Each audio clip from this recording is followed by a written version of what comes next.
And hey, everybody, we are live. It is 8 o'clock on January 9th, 2024. Happy New Year. And tonight, I'm Don with Wizard Tower Games, and we're going to talk alignment. We're also going to talk about a few other things that have come to my attention today from my friend, Tom Burrell. All right, let's get right into it, shall we? Evidently, today, something happened. I guess. Tom, as people can see from the comments, Tom had a visitor, and this visitor, I guess, tried to get Tom to make some content about me. Tom, I believe you said in exchange for some money, was it? You can go ahead and pop in the comments on that. I'm really curious as to the whole little spiel. You know what I mean? Tom says there was some alts, but there were tells. Let's see here. Tom goes, he was bribed today. Someone bribed me to report lies about you, and he says it was an alt. I got some notes over here I'm looking at. Yeah, money, fame, subs. I see. Imagine that.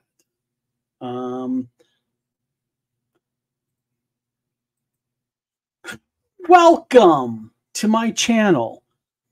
Tom, I believe our visitor who tried to bribe you is in here. How you doing, Mr. Lenser? Or whatever your name is. At any rate, we're going to move on. All right, real quick, just a couple things. Saved all the screenshots, Tom says.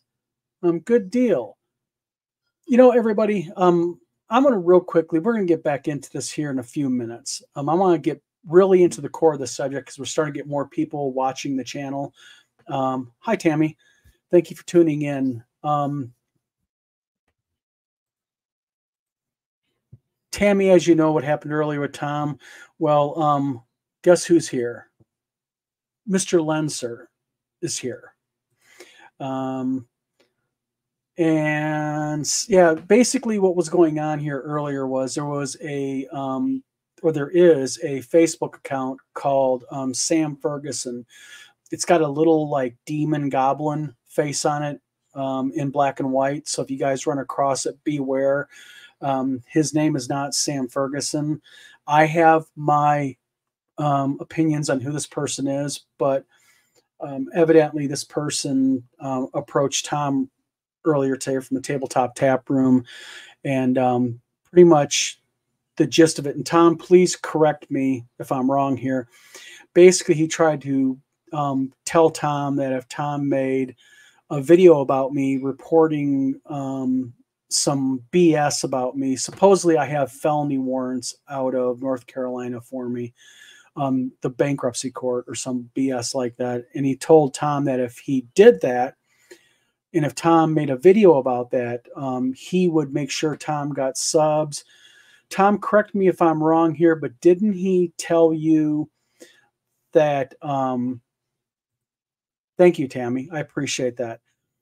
Didn't he tell you, Tom, that he was going to get Michael Biehn from the movie Aliens to endorse your channel, Larry Elmore, Ed Greenwood, was it? Yeah. Well, it's not even that. I mean, the thing is, it's absolutely silly. Because in reading the information that I had, I guess he said that the bankruptcy court has issued a finding in a certain case that my invoices were all lies. Well, you can go to a certain case in the bankruptcy court and look at the latest filings and all their stances and everything. And that you'll see that that's total BS. Yeah, Ed Greenwood. Yeah, I mean, the thing is, first of all, I doubt the person in question has anything to do with Ed Greenwood or Larry Elmore, nor Michael Biehn from Aliens fame. you know, it is what it is. But you know, what's really interesting here, and I'm kind of, according to this, and I'm kind of looking at the notes here, that a warrant was issued for my arrest today by the U.S. Bankruptcy Court because I basically falsified invoices to them, and that they found that I had lied, and now they're siding with certain people. And yeah, I guess I better run. Anyone got a garage I can hide out in? You know what I mean? Because evidently I need it. You know what I mean? So basically, that's kind of the spiel. Let's talk your federal warrant issued by the Bankruptcy Court. That's what we're talking about right now.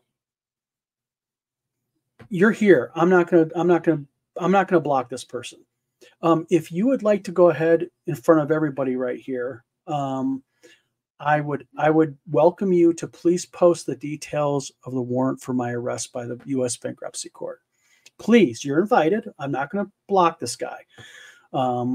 So we'll just wait and see. But at any rate, let's move on a little bit. Let's move on while we're waiting for Mr. Lenser to gather up all of his warrant paperwork for my arrest. And while I'm waiting for the U.S. Marshals to knock on my door, let's talk about alignment. In today's video, I want to talk a little bit about alignment. Exactly, Tom. Waiting for case number, all that. Please submit it. I haven't blocked him. He's still in here. Any rate, so alignment.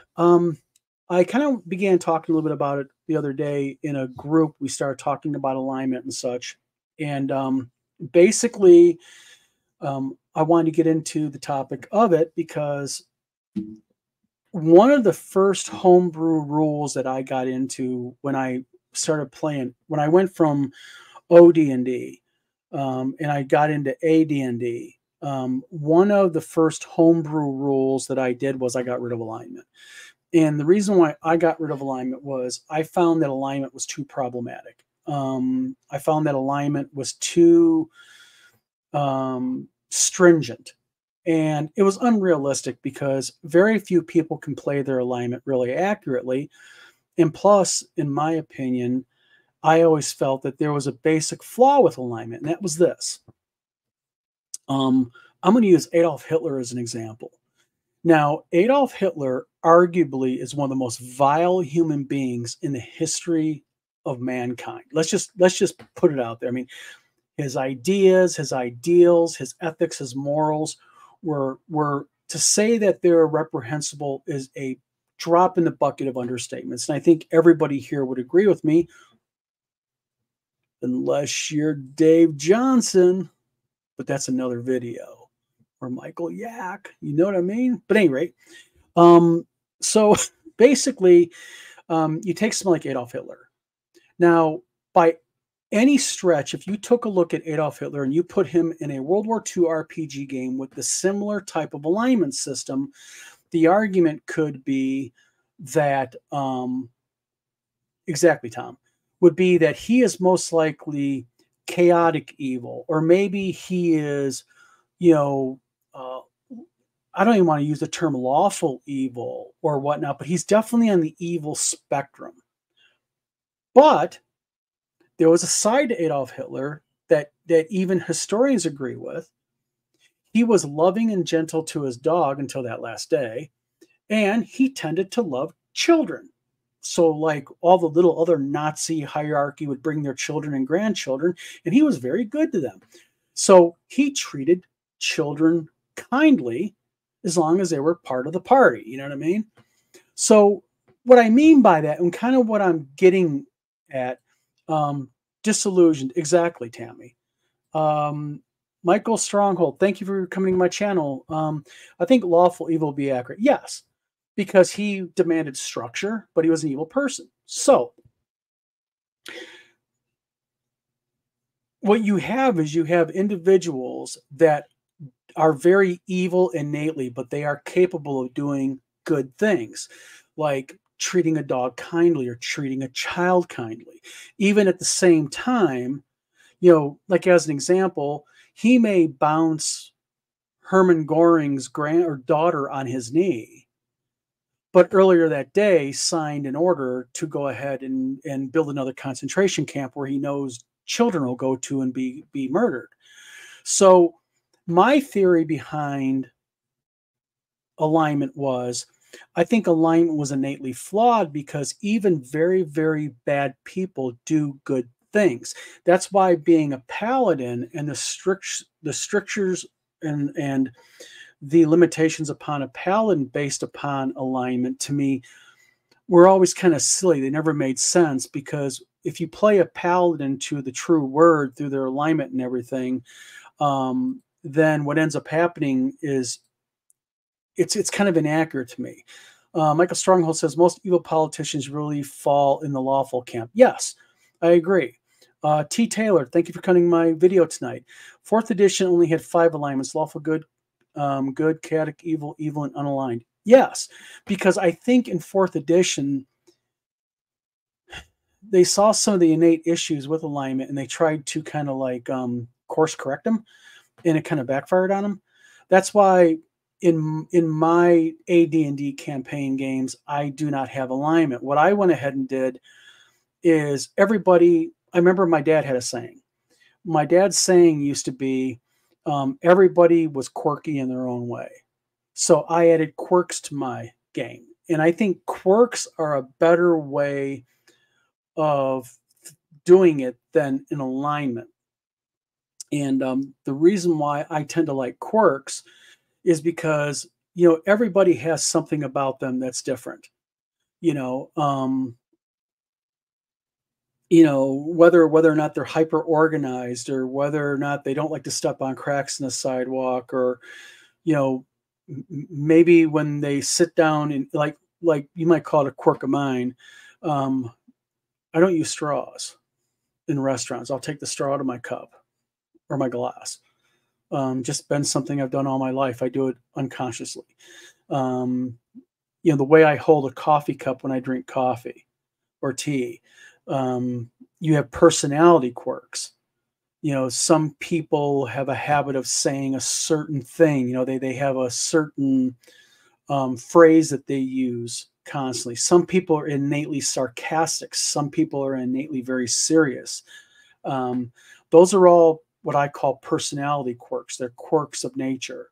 And, just like you can be obsessed with something, some people, I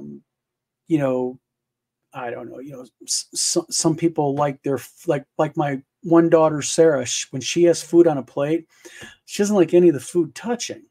That's a personality quirk with her, whereas me, if the gravy mixes with the potatoes, with the meat and veggies, I don't care. Gravy's good. Pour it all over the place, So what ends up happening is you end up, you end up with, what's going on here? Sorry, I'm getting PMs now suddenly. He must be off playing around with other people, because I'm getting people sending me all kinds of stuff now. At any rate, so basically with me is quirks are more accurate. Now, for all of you who are in here watching the video and commenting, what are your opinions on quirks versus alignment? I mean, do you think alignment is a good system, or is it alignment is do you agree with me or do you disagree with me? And feel free to disagree with me. I'm happy to, I'm happy to sit there and to, discuss it, because, again, the problem with alignment with me is good people can do bad things and bad people can do good things. And, everybody has a bad day. Everybody has a bad moment. We've all, no matter how moral you are, no matter how religious you are, no matter how ethical you think you are, in our lives, like I look at myself back, and I'm a 56-year-old man, and I look back and I can see things that I've done in my life that I'm not happy about. I'm not pleased with. I think I could have done better. I might have been, for lack of a better word, I may not have been evil. I've never killed anyone like open murder or anything like that. But, I'm sure that I've done things that other people may view as bad or even evil. I mean, we all look at things differently. Tom Verl says, I don't mind it, but I don't do alignment languages and I don't use it as hard as a fast rule behavior. I'd really be interested, Tom, to know then is, is there a middle ground to alignment? Is there like a, what do you want to call it? Is there a, if not, no, how do I want to put this? Alignment to me, when you look at, like, as an example, when you look at the way early editions of D&D explained it, it's extremely strict. As a matter of fact, there is a very, very good graphic, and I wish I would have copied it and used it here. There's a very good graphic in the Advanced Dungeons and Dragons AD&D manuals that show the alignment chart. And, they show neutral in the middle and all the branches and such. And I think the problem with that is like with quirks that I use, Michael Stronghold says it's a flawed system and fun to debate. I personally enjoy it, but most players can't be bothered. As a DM, I'll hold clerics and paladins to their deity. I don't do much beyond that. That's really an interesting thing to do. Is so if I understand this, Michael Stronghold, right, what you do is you use alignment, but you use it very narrowly. GeoLenser, no case number yet. You stole that idea from TSR. Alignment?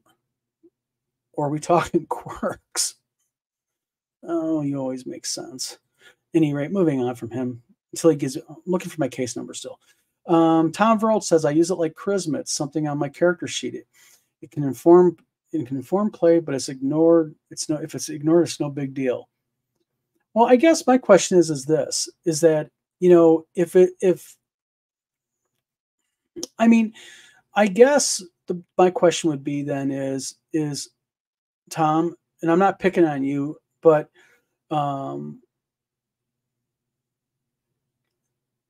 if it's ignored by the players, why even have it? Like I see people sometimes, like they'll be in a D&D group and they'll talk about playing a paladin and how they really like playing a paladin because being forced to be lawful good is fun, because see, the problem with that is when you go with these real strict alignments like lawful good and chaotic evil, we'll take those two opposite ends of the spectrum. That's fun for a DM because a DM can really come down hard on players, because if you're going to be chaotic evil or you're going to be lawful good, what happens when you have a lawful good paladin and you have a chaotic neutral thief?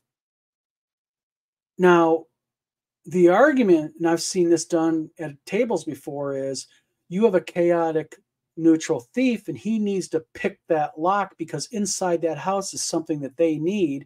So the chaotic neutral thief says, I'm going to go ahead and I'm going to break in this house because, there's this item that we need from, this bad guy. And the paladin steps up and goes, we can't break into the house. That house, we're not going to victimize them.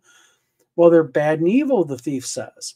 Yeah, Tom, there ain't no docket number, buddy. You and I both know that. We're just waiting on that. Tammy, I know. Caps. Well, I think he's still a little bit mad from earlier at Tom. Tom Bro, if you want news about Don out there, give us a docket number and it'll go out. That's right. I'm here, man. I'm here live right in front of everybody right now. I'm live. I'm telling GL Lenser, a.k.a. Sam Ferguson, a.k.a. Mario Real, Revenge Chad, and the myriad of other names. I'm telling him right here in front of everybody. Out me, man. Here's your chance. I'm live. I can't stop you. I'm not blocking you. But let's see here. Yep, exactly. Michael Stronghold, I never felt your alignment was something that you had to be perfect with. As you said, we all fall short of our ideals. That just has more consequences for some. I enjoy redemption arcs now. I agree with you. I like the redemption arcs also, Michael, but let me ask you this question as a player and as a DM. How can you, though, reconcile then, as a DM, do you enforce, like, I don't know if you allow paladins in your campaign. I do. but I have rewritten rules for my paladins. Um, how do you reconcile, though, if you follow the whole chaotic, or excuse me, the all lawful good thing with the paladin? How do you reconcile that? Or how do you I don't know if you use dark paladins in your game, but how do you reconcile then the chaotic evil with dark paladins? Um, and I'm not asking to pick on you. I'm asking because I really am interested to know it, because alignment is such a touchy thing to some people. I'm not expressly anti-alignment. It's just, to me, it just doesn't make sense in the game as it sits. So I use the quirks, and when I use quirks, I do have quirks that kind of give a person, for lack of a better word, I don't want to use the word evil, but they can play evil if they want, but they play it their way. Just like I have players who want to play, um, they may play a quirk, and they may play the quirk, in a very positive, good way. And then you may have another character that has that same quirk, but they want to take kind of a spin on it. They want to make it where they're a little more dark and ominous. Um, um, yeah, exactly. And I welcome you to do it. Yeah. Sorry, reconcile the lawful nature of paladins in what way? I do not allow anti-paladins. I guess what I'm saying is this, is that, when you take a look at the paladin, and I'm going to talk about the paladin in the AD&D format. I don't know what edition you play. I don't know if you play 5e, 3.5, 4, or what. But I guess I could even say it within the modern context of modern D&D or 5e. Paladins are very lawful. They're very good. They're very rule oriented. But when you're playing the game, yes, they could be. Okay, real quick, I want to go down this comment. Tom Verrell says, basic did the law, neutral chaos, that was there, a lot more room for the player to work with. Yes. And since you play AD&D 1E and Tom plays BX, this falls within this whole realm then. When you look at a paladin in AD&D, or when you look at a paladin-like character in BX, even though BX does not have strictly a paladin, maybe you could call it a knight, a class you make up called a knight, or even a paladin. The paladin under AD&D, as we all know, is a very lawful and a very good character. They believe in law and order, the treatment of all fairly. But the problem with that is I believe even the noblest knight that ever walked the face of the earth in history always had a bad day or a bad moment. Maybe they were in battle. Maybe they sat there, they had a bad day. Maybe someone very close to them was killed in battle, and they seen the man who murdered their friend. Would bad thoughts enter them, and would they take revenge upon that other man? I would say and argue yes. But the problem is, in the strict format of how D&D, AD&D is written with the paladin character and alignment, they could not take revenge upon that character, because that would not be a lawful or a good thing to do. Just like if you have a character who says, I want to be chaotic evil. What happens if they're adventuring with a party and they have a friend, and that friend becomes injured, and they have one potion of healing left that they can give that friend of theirs and heal them? And that friend, adventure with them for a long time. Well, if you go by the edicts of what a chaotic evil character should do, hell no, he's out for himself or herself. He would not do that. Even though within the theory of gameplay, the character may say, but that's my friend, I want to give it to him. No, you're chaotic evil. Tom Verrell, this is why you cannot be strict in enforcing alignment, but a bit more loose. Yes, but this is also the reason why I kind of got away with, or I got away from alignment, because when you look at alignment and you follow rules even loosely within D&D, alignment is something that can really be it's tough. And that's why, like with quirks, like I'll give you an example. We have a new role-playing game we're putting out called Open Worlds, excuse me. And we don't use alignment, we use a quirk table. And you know, and then another reason why I like quirks is quirks tend to be more focalized. You tend to have a better idea of what you are like. You know, there's certain quirks where a player is obsessed with a certain number. Now, that obsessed could mean many things. Like, as an example, let's say I rolled a quirk for being obsessed with the number. Let's say I choose the number 13. Well, maybe you also roll that quirk. And with me, 13 is an unlucky number. I avoid 13 at all costs. I avoid any combination of 13.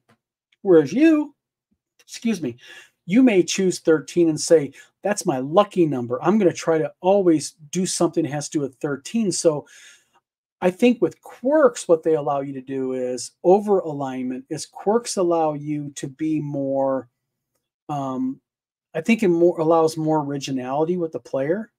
I think it allows more flexibility with the player. And I think it allows players to have more fun because unlike alignment, the player now has a more focused way of it gives them almost a clearer path on how to act or do. Tom says Marco Docket. Tom, waste of time. Yeah, waste of time. Let's see here. Yeah, exactly. At any rate, so the thing is I believe that yeah, damn it, Paulo. I agree. Excuse me. T. Taylor, I want to show him real quick, says Crusaders were seen as lawful good by the church trying to reclaim the Holy Land, but evil by Muslim innocents. They slaughtered in pursuit of that goal. And T. Taylor, you are exactly right. And as a matter of fact, I was talking with Tim Kask a couple of weeks ago, and we got on the subject of Crusaders as a character. And you know, it's basically, and I guess my question would be is you know, that's a really good point to make. You know, what is good? You know, what is good with the character? You know, what is for the are they playing what's good for them? Are they playing what's good morally for their master? Because what is good morally to me and my needs may not be good morally to you and your needs. And again, and I'm not trying to make this a World War II history lesson, but let's go right back to World War II Germany, Adolf Hitler. You know, when you take a look at Hitler, as twisted and vile of a human being he was, in his mind, he was acting for the betterment of his people. He was doing the moral thing. And although we all, I hope, agree that no, he was not, but in his mind and among a group of very close followers of his, he was very moral. He was doing the right thing by his people. So, you know, there's an old saying, you know, that, you know, history is written by the victors, but also history is written by those who are in control. You know, Genghis Khan murdered millions, but I bet you Genghis Khan and all his followers felt that he was doing something very good and very positive. You make a very good point there about especially that, the Crusades. The Crusaders were religious warriors. They were endorsed by the church. They thought they were doing a very moral, ethical, godly thing. But when you take a look at the Muslims, who also thought they were doing a very godly, positive thing, they murdered each other by the tens of thousands, if not hundreds of thousands. Michael Stronghold says it's hard because it's so contextual and personal. I agree fully, Michael. I remember going pretty far out of my way to hide my thief alignment from paladin players, or they wouldn't let me join them. I like the friction. Yes, and then also you had to be very careful as a character, because if you would have went ahead and you would have, as an example, if you would have done something as a thief that was negative to a paladin, and that paladin told you to stop and you failed to stop, then you ran into a really big risk because that paladin could have killed you. So it is a strange thing indeed how alignment works and how alignment can affect players.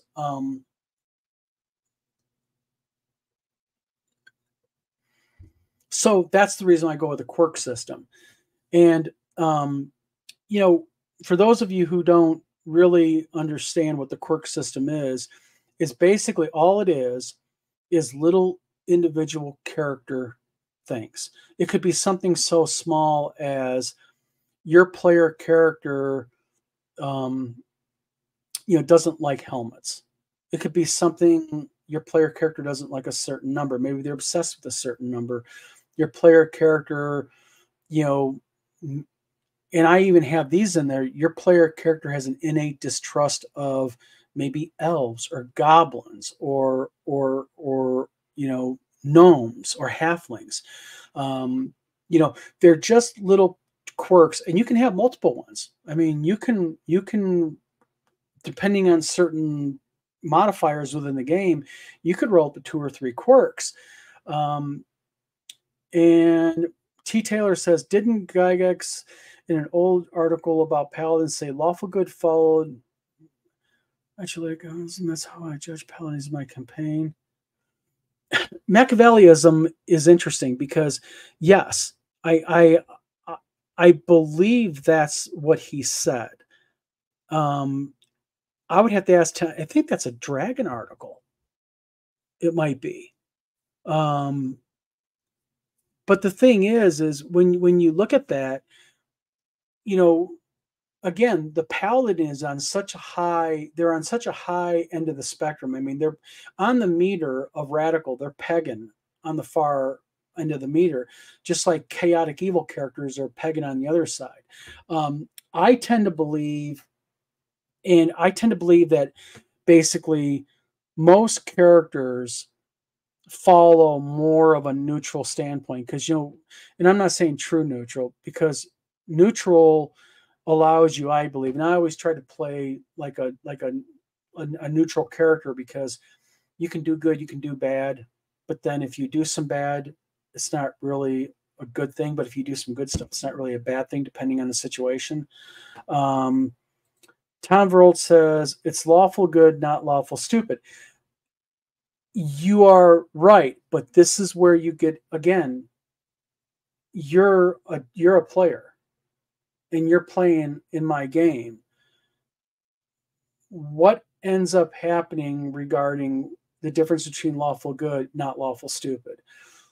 Things that you do within your game may not be in your eyes dumb, or they may not be in your eyes bad or evil, but maybe in my game it is bad or evil. So what ends up happening is we end up kind of bouncing, crossing paths and all that.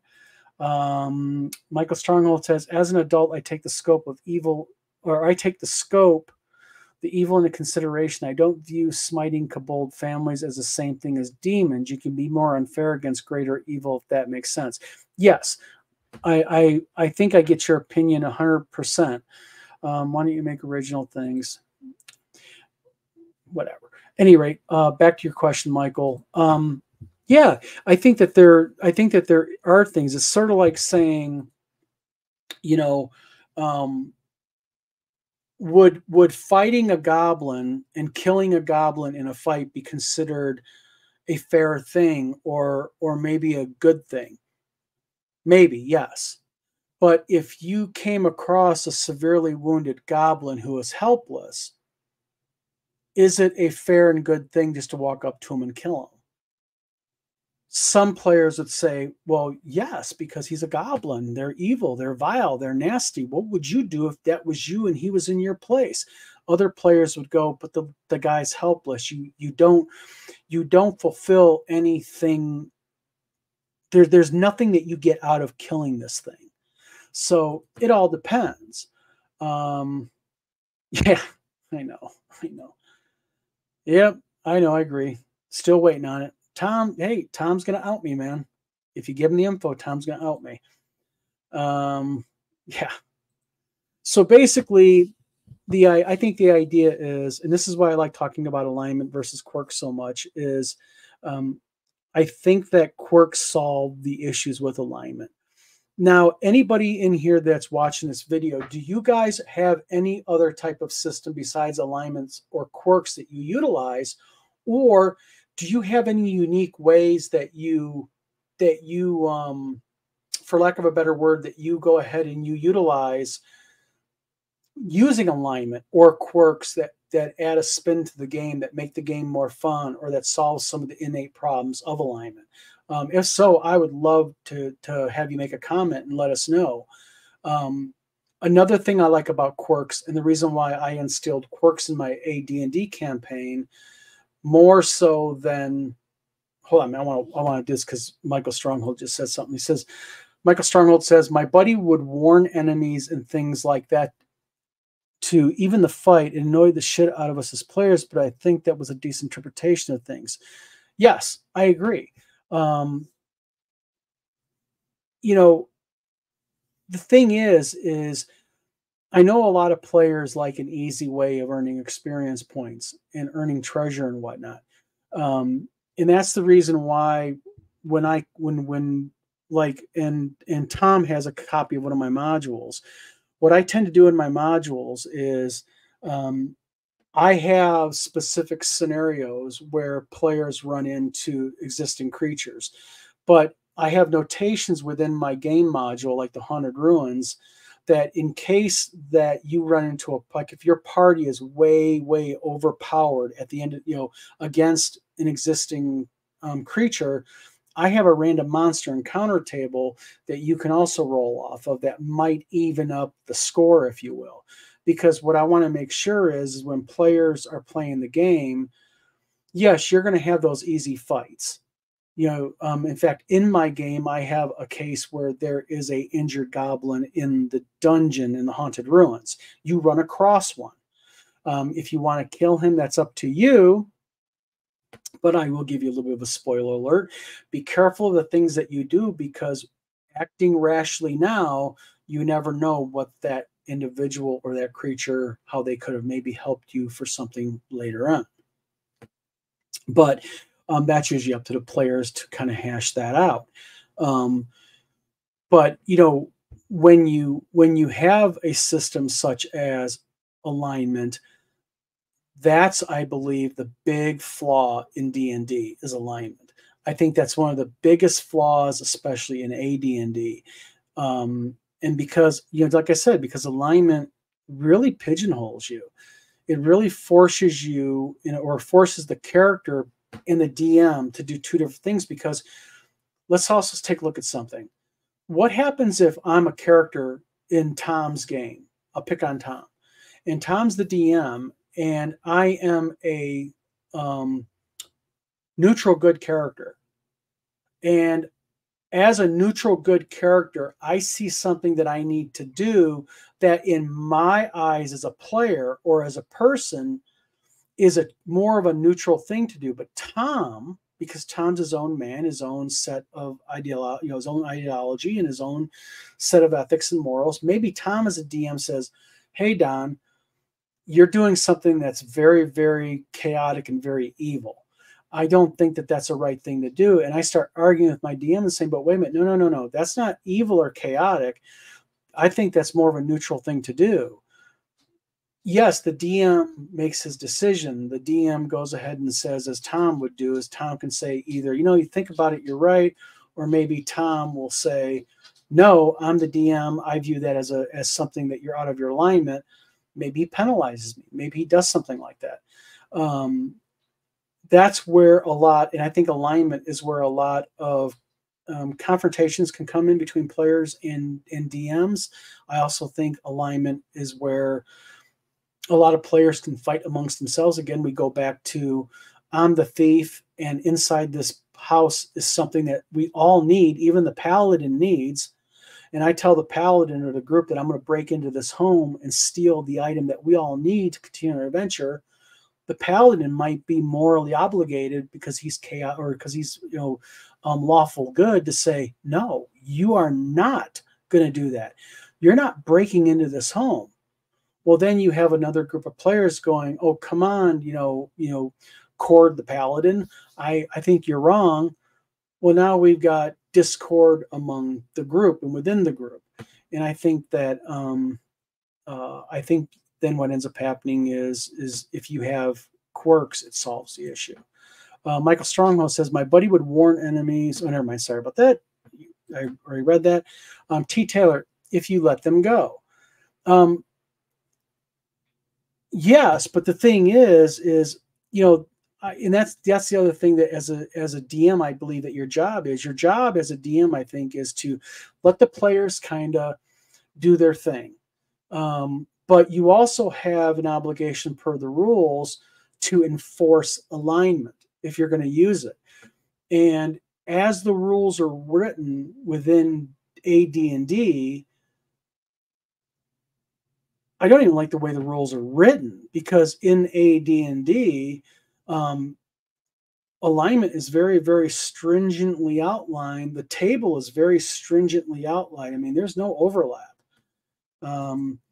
Michael Stronghold says, I learned asking forgiveness was easier than asking permission. Yeah, exactly. Just do it and beg forgiveness from the paladin. After all, he's lawful good, right? He's going to forgive you, right? They might harm others. If you let them, yes, but that's the other aspect of this.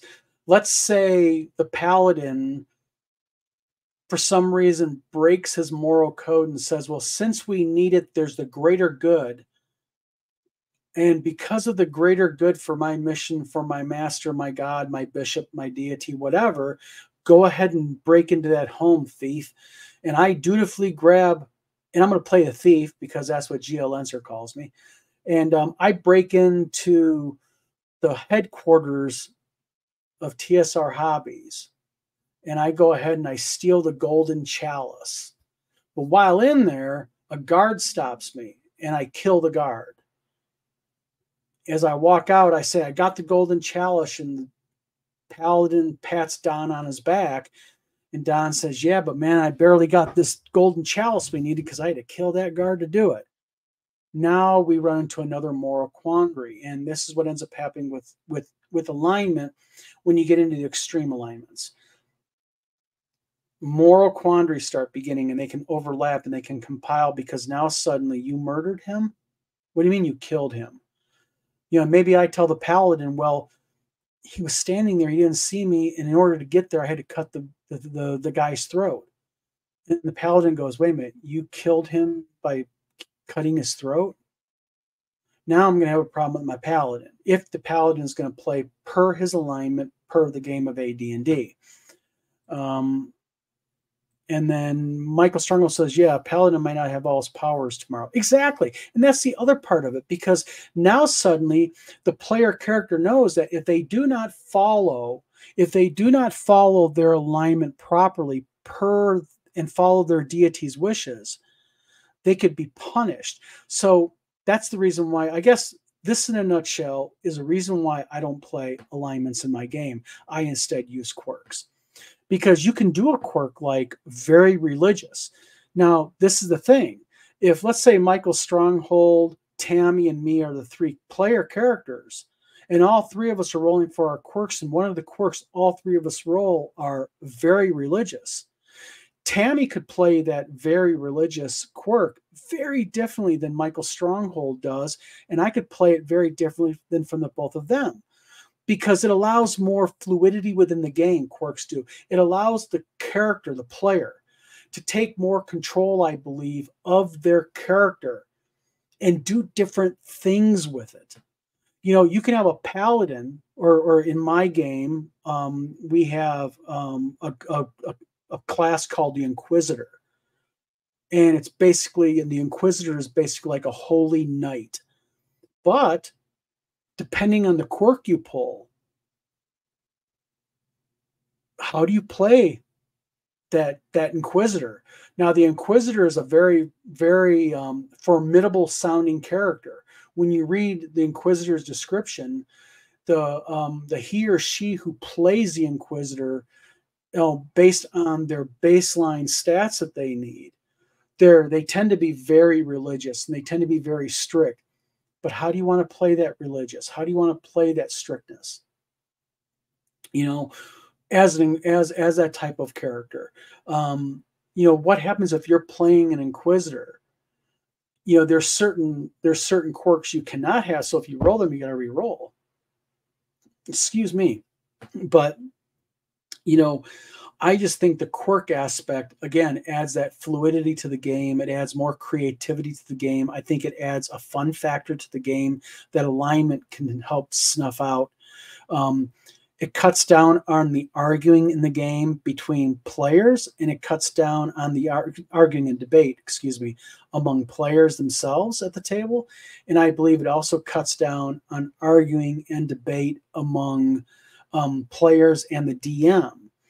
Because the DM has the Dungeon Master's Guide in front of him, and he's trying to enforce these rules. If you're the type of DM who goes ahead and does something such as is very strict on alignment. Now, early on when I was playing and using alignment, I admit that I paid hardly any attention to it. But also, I will also admit, in the 46 years I've been playing D&D, I've never played a paladin. And the reason why I've never played a paladin is not because I don't like the idea of a religious knight. I think that's a really cool character to play. That's why I created the Inquisitor in my game system, in the open worlds that we're getting ready to come out with. But on the same token, I didn't want the strictness of the class put on me, because I'm a smart enough gamer to know that with the right DM, or even with the wrong DM, should I say, those rules could be used against me very, very mightily so. Michael Stronghold says that is part of the RP buy-in for playing that kind of class in my AD&D game. Same can go for clerics. It's harder to enforce alignment in other classes outside the adventure consequences. I agree with you.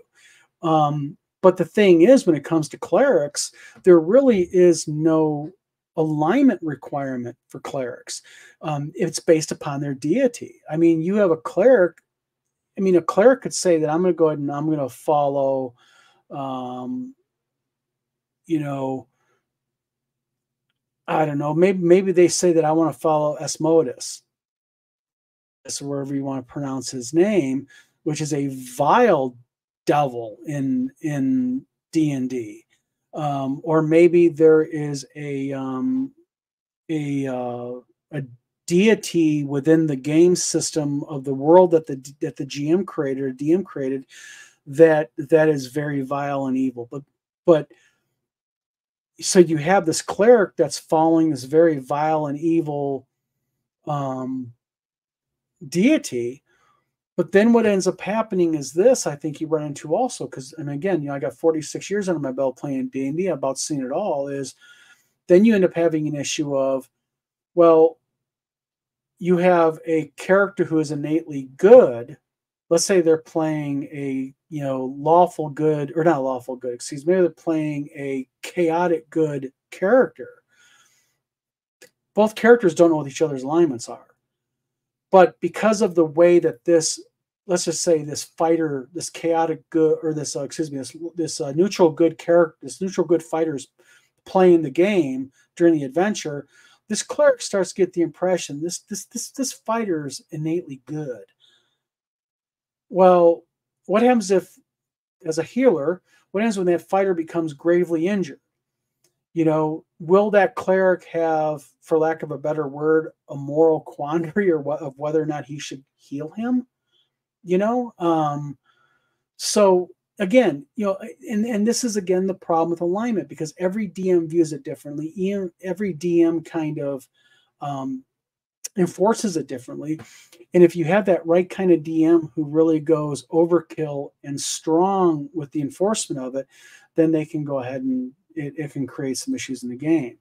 Michael Stronger says, evil has more wiggle room naturally. It's harder to be good than evil. An evil character can be subversive, gaslight, pretend to be something to get what they ultimately want. Exactly right. You are 100% right. And that's kind of the reason why I picked on the Paladin at the very beginning of the game, because the Paladin character is so over the top. You know, again, if you're talking about a meter, he's pegging hugely. St. Cuthbert, thank you for coming to my video, by the way. Much appreciated. It says, I ran a Paladin and the party planned. I remained silent. And when we got to the bar, I stood guard outside. They got pissed because they wanted me to detect evil on a dude. I said, bring him outside. Yeah, see, there it is. You know, you were attempting to play your character's alignment, but it upset your players. And St. Cuthbert goes on to say, I like playing lawful good for a few hours. You know, I'm not saying lawful good can't be a fun character. I think what my argument is with lawful good is that, you know, sort of like what Michael Stronghold said a few moments ago, where he said, you know, evil characters, even though chaotic evil is so opposite, you know, they're pegging the other side of the spectrum. At least with a chaotic evil character, they have a little wiggle room, and Michael nailed it when he said, because they have the ability to, you know, to kind of be submissive or subversive when they need to. They can gaslight and BS people, you know, whereas the, you know, lawful good character must stand forth like Sturm Brightblade in the Dragonlance Chronicles. You know, he would be someone who was, I don't want to say he's lawful good, but he's definitely kind of riding the edge of the fence on lawful good. Probably more, I would probably call him more lawful neutral, but he's definitely touching that lawful good edge. Sturm Brightblade in those movies, or in those books. St. Cuthbert says the DM has much accountability for a paladin or a lawful good character to retain their class alignment as a player. The DM owns taking it away as well.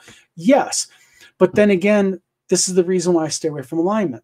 And you know, I mentioned earlier how the DM is forced to punish people. What happens if you have a character or player character who really loves playing that lawful good paladin, but they just suck at it, and they're just not playing their character right, and that DM has warned them and penalized them and finally takes no choice but to say, hey, no more.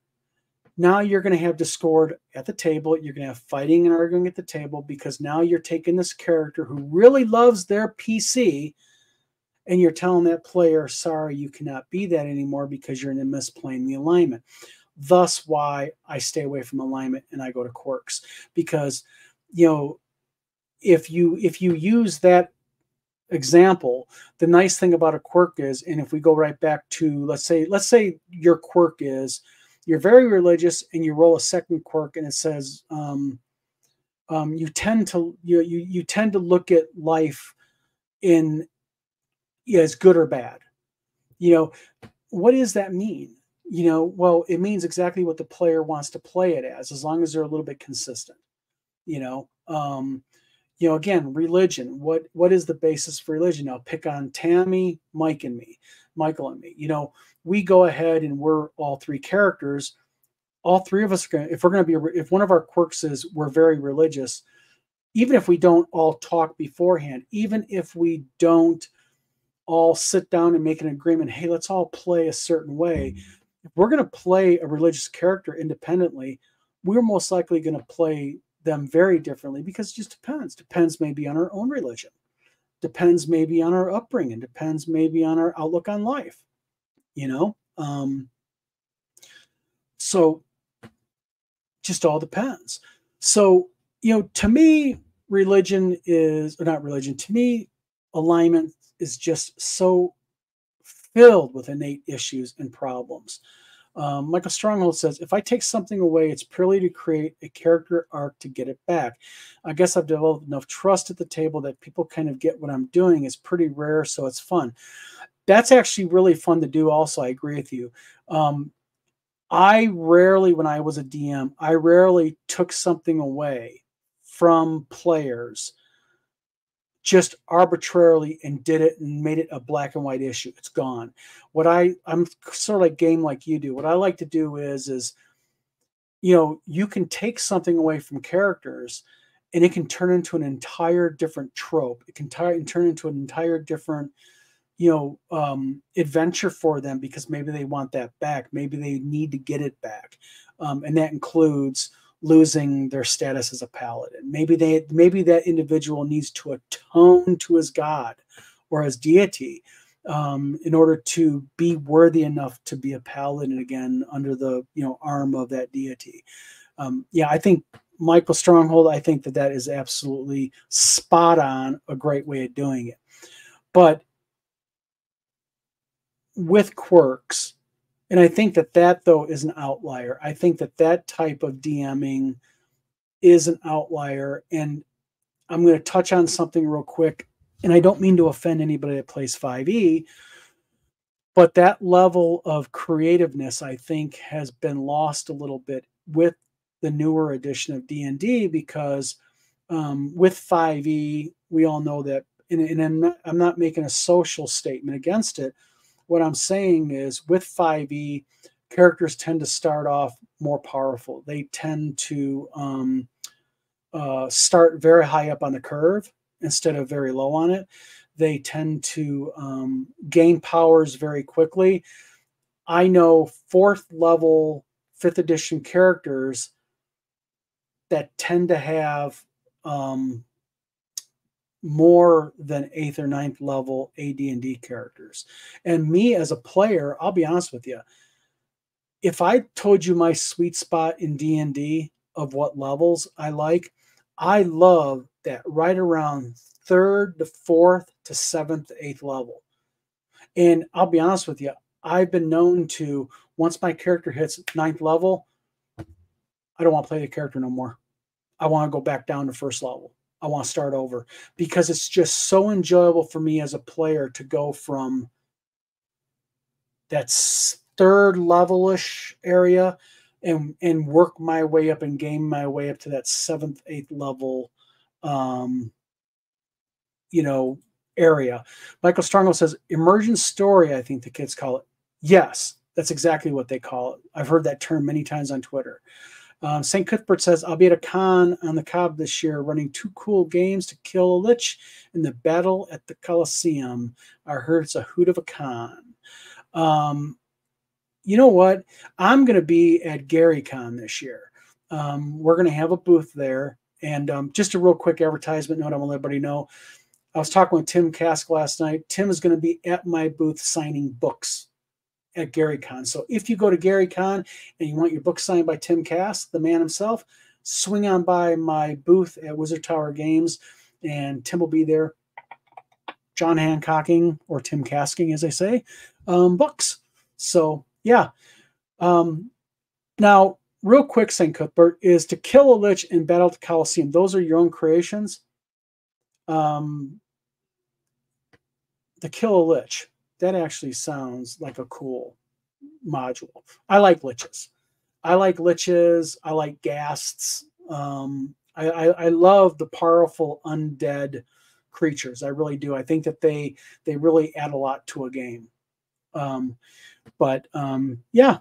So, well, tell you what, guys, we're approaching 1 hour. I have been trying to keep these. Let's see. No, Lich is a 1 AD&D. Oh, I never. Really?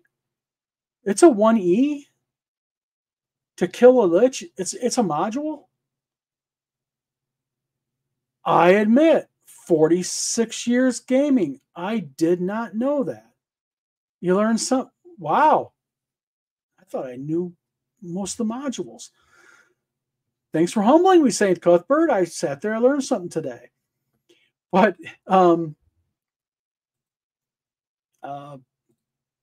Battle's my own 1st edition like Battle. Okay, gotcha.